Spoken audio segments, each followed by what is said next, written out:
La Miyaka, que havia de fer el paper de sacerdotessa de Suzaku, es va adonar que se sentia fortament atreta per l'amabilitat del jove Tamahome. Però llavors, l'emperador Hotohori es va declarar a la Miyaka i li va proposar de casar-s'hi. Aleshores, la Miyaka va voler saber quins eren els sentiments d'en Tamahome. Perquè jo t'estimo, Tamahome! Tamahome... La Miyaka va caure a terra, malalta de cansament.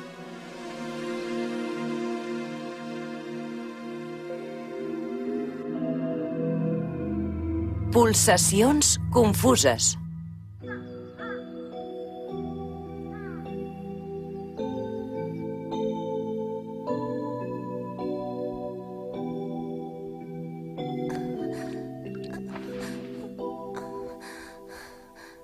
Miyaka. Em sap greu. No hi vaig poder fer res. Tamahome, ara vull que m'expliquis tot el que ha passat a la ciutat. Si en tens la culpa, ho pagaràs molt car. Per què? Per què fas tot això per mi? Digue-m'ho.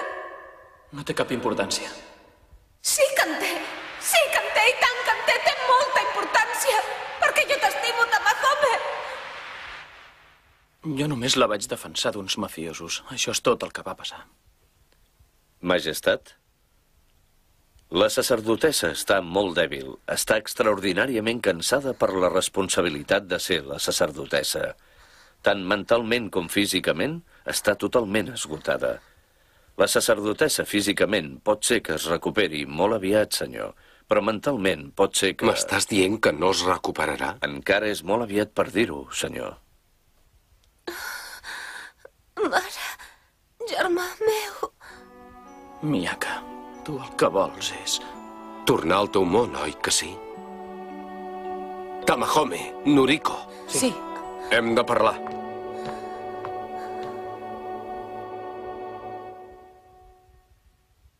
A veure, què puc fer perquè millori?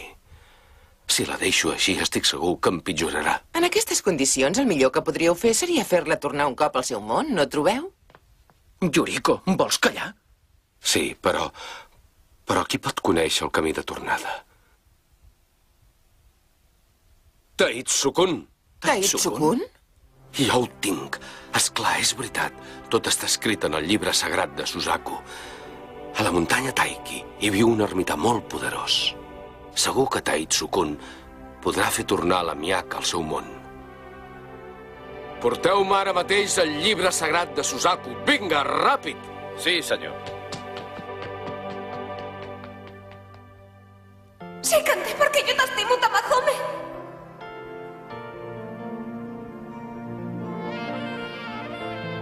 Em sap molt greu, però jo no sento el mateix per tu. Tamahome. On sóc ara? Ja me'n recordo. Li vaig ser